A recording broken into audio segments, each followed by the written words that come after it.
We're here with head coach Aaron Best, entering 9th season here at Eastern Washington University. And you wanted to start by telling me, Coach Best, the summer, when you're not doing football, kind of what do you do to get your mind off it, and how does that kind of help you reset before the fall hits? Honestly, a lot of family and golf. Being that this sport is 14 months out of the year, there's only 12 in it. It's just got more and more to it. So always trying to challenge the players and the coaches to unplug, and whatever you want to plug into when you unplug, please do. Because as you know, we're coming back in the end of July, and it's 6 months every day from that point forward. So a lot of family outings, a lot of family sports, following the kids around, which I get to be a parent during the summer months more than I do during the year.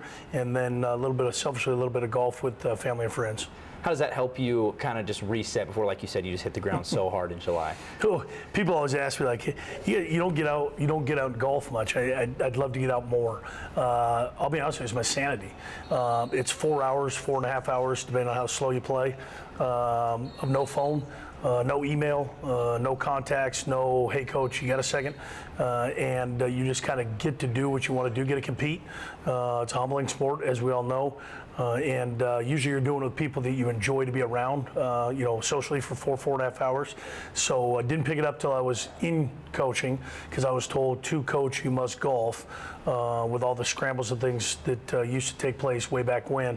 So picked it up, and not very good at it, but love the ability to do it and check out for 4.5 hours.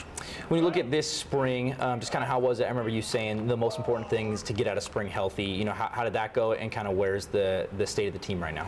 Always is. I mean, spring is always a time where you want to bridge a summer into fall gap without a bunch of long-term injuries. We're going to have some healing going on during summer, but not big healing. So we got out unscathed from a big injury standpoint and setback. But things are good. Guys just got back here yesterday, and the first lift was today for summer. So that's taken on a new identity than it was 10 or 12 years ago, where guys kind of came at their will during summer. Most of our guys are in for summer and taking summer classes, and we'll be a month straight, give them a break, and then get back at it when they report on July 29th. But all in all, it's good. I mean, everybody's buzzing. First summer lift, everybody's here on time. We're ready to go. And then you get to the dog days, 2-3 weeks in, and then it's about that time. As a quarter school, we don't get a ton of summer access with the guys, but get those guys home around their loved ones and get them back, and then be it for the long haul come July, early August. When you look at the way that your job has changed just in the last couple of years, NIL, and having to re-recruit your own roster, transfers, all of that, how much has the summer changed for you? I think a lot of times people think that it was time off, but there is no time off, like you said. Yeah, each school probably does it a little bit different.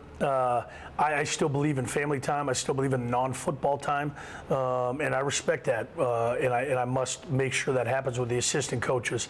I will say the one big change over probably the last 5 to 7 years, outside of the NIL portal and all the 2 signing days, all that stuff, is the introduction of a ton of showcases and/or camps, where we were maybe 5 to 7 camps 8 to 10 years ago as a staff that included our own one here, and now we're probably at about 15 when it's all said and done. So it seems like when you get done from a camp, you get a day to breathe, and then you're back at one 2 days later. And those are sometimes local, sometimes not local. So I think that probably is the biggest introduction from the post-May into July segment for coaches. So trying to balance that time a little bit, making sure that we're at the ones we need to be at, but also respect the coaches' times, because most of those coaches are fathers and or husbands too. And so not inundating them with 3 straight months of coaching before we end up doing it for 6 months straight. For this next upcoming season, new offensive coordinator, are we going to be, obviously he's been in the system a long time, are we going to be expecting a lot different, kind of the same Eagles offense? What can fans kind of be looking forward to there? Well, this is probably round 4 for me for OCs since 2017, when we first got together as a staff, my first year head coaching. And every time someone's moved on, everybody said, what do we expect? What can we expect? Points, yards, creativity, but with their own spin on it. You don't mess with a good thing. So Coach Anderson's got a great nucleus. He's learned from really ground zero from behind the camera when he first got here in 2010 up until the DFO role, then the tight ends role, and then now in the offensive coordinator role. So he'll have his own spin on things. But what I've always told coaches and players, you don't know and haven't played in a game or called a game until you've gotten to that point. Scrimmages are great, but the hardest thing to simulate is games. So we'll all find out once we get to fall. But exciting, explosive, very creative with his own spin. But we will rely in the air a little bit more this year than we did last year, just with the hopefully total number of bodies we have and the healthy bodies we have, where we got decimated a little bit in the wide receiver room last year. So we're excited to put the ball in the air a little bit more and ride Jared Taylor as long as we can. In terms of replacing production, obviously Efton Chisholm, and then a lot of the offensive linemen graduating as well. Just kind of who have you seen step up, trying to fill in some of those roles? That's a good question, and you could argue both. 5 senior offensive linemen that very much laid the foundation of what we did last year, or Efton Chisholm, which was kind of a one-man wrecking crew in the receiver department. We had to find ways to get Efton the ball in in creative ways. Couldn't just put him at one spot and let the defense locate him. But it'll be most felt up front a little bit. All those starts.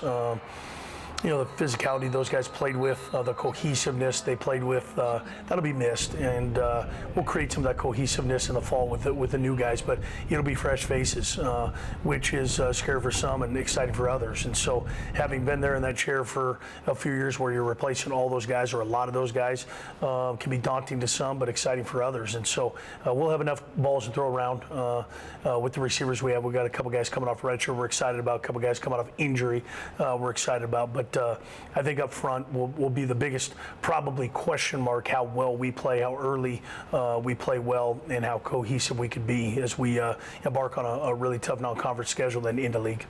The last question for you, just keeping up with Efton Chisholm much? Kind of seems like he's been turning some heads there with the Patriots. Kind of, have you been talking to him much, and kind of what have you been seeing from him? We do. There's obviously a coach-player relationship when guys are here, and sometimes I try to stay in the person-to-person relationship and put my whistle down and have conversations and kind of get in their world. We've talked multiple times.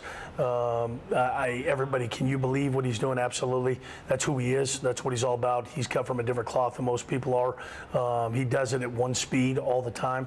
And so, no, it's not surprising at all. Maybe it's surprising to some, but we got to, there's been other guys along the way that we see their body of work for 4 or 5 years here on the daily. So now from a national standpoint, some people get to see what we were blessed with while the time he was here. So doing well, humble as always. And, mini camp's good.